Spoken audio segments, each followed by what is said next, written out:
In zdaj se odpravljamo na Štajersko, k družini, kjer že tretja generacija nadaljuje plemenito dejavnost. Stavbo in okolico so nedavno temeljito prenovili, vendar v prostorih še vedno živi duša preteklih časov. Stari tramovi, pohištvo s patino in fotografije prednikov prevzamejo vlogo nosilcev spominov, ki te napolnijo s toplino, tudi dobesedno.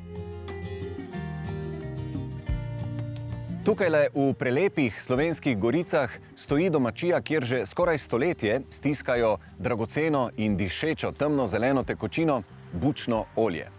S prenovo stare domačije in dozidavo novega objekta so smelo zakorakali v novo prihodnost, hkrati pa ostali zvesti svoji tradiciji. Mihaela in Gorazd, pozdravljena. Na vašem posestvu res diši po bučnem olju, po bučnih semenih. In me najprej zanima, kam segajo korenine tega posestva?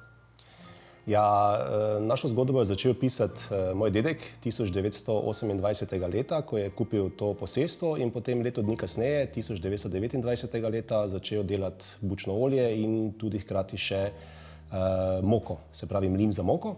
In mi smo tukaj v osrčju Slovenskih Goric, kjer so v bistvu najboljši pogoji za uspevanje buč.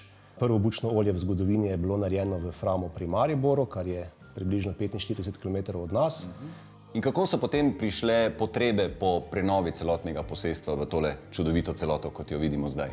Že nekaj let nazaj smo imeli premalo prostora za proizvodnjo, za skladiščenje in pa tudi naš severovzhodni konec Slovenije je bil v porastu obiska turistov in takrat je pač padla ideja, da bi to našo domačijo v celoti prenovili in jo prilagodili našim potrebam, tako za proizvodni del, kot pa tudi ta turistični del, se pravi obisk turistov dejansko iz celega sveta.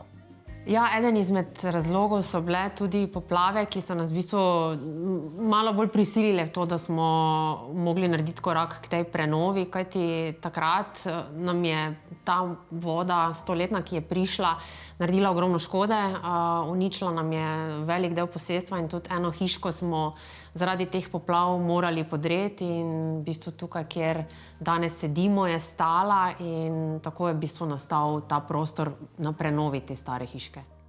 Načrt za prenovo domačije je pripravil arhitekturni biro Plan B pod taktirko Uroša Raspeta in Petra Vidanovskega. Arhitekta sta se osredotočila na iskanje ravnotežja med sodobnimi zahtevami in ohranjanjem obstoječega stavbnega tkiva. V 172 let stari stavbi, kjer je poleg oljarne nekoč deloval mlin, prenovljeno podstrešje ohranja duh preteklih dejavnosti, medtem ko pritličje še naprej služi stiskanju bučnega olja. V nadstropju, kjer je prej živela družina, so nastali apartmaji z zgodovinskim pridihom. Na mestu, kjer je stala stara hiška, pa je zrasel sodoben večfunkcionalni objekt.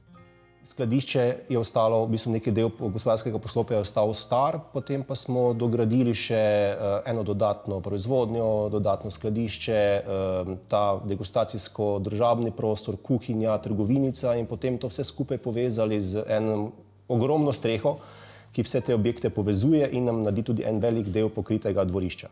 Meni recimo so blazno všeč določeni deli, ki se mi zdi, da so ostali točno tam, kjer so včasih bili, ne? Res je, to smo z namenom tako pustili.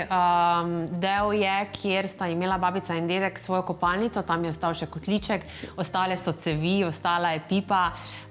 Potem je tudi ena zidna niša, v kateri je v bistvu bil kip Marije in tudi tisto smo namensko pustili.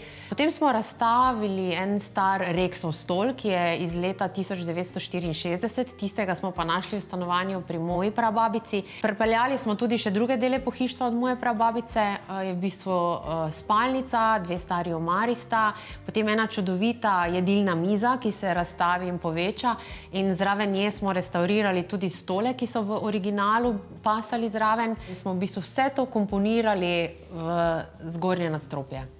Za kakšen način ogrevanja ste se odločili, ko gre za apartmaje?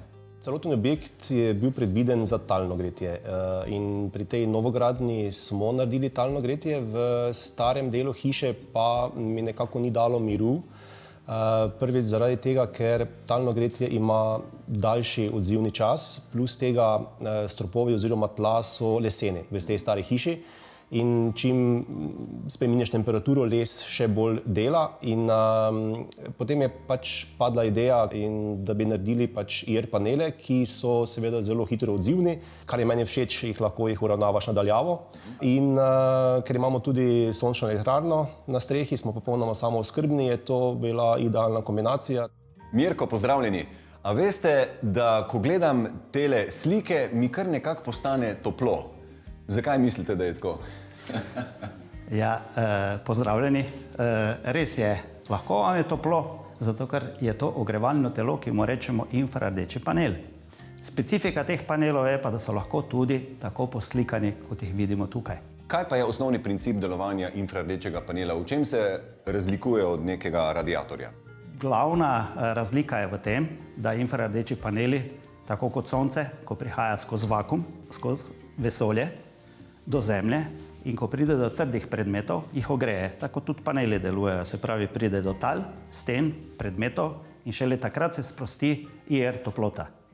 To je velika razlika med konvekcijskim načinom, ki pa ogreva primarno zrak, ki vemo, kaj se zgodi, odide pod strop, mrzlo pa nam je pri tleh. In zato so tukaj večji prihranki, ki jih mogoče tudi marsikatera stroka čisto dobro ne razume. Kako se pa zdaj infrardeči paneli obnesejo pri novem tarifnem sistemu obračunavanja porabe električne energije? Kako je s tem? Vezano na to, kar sem povedal, na to lastnost infrardečih panelov, akumulirajo toploto v stenah, v predmetih, v tleh in delujejo dejansko, naenkrat imamo objekt kot velik hranilnik toplote.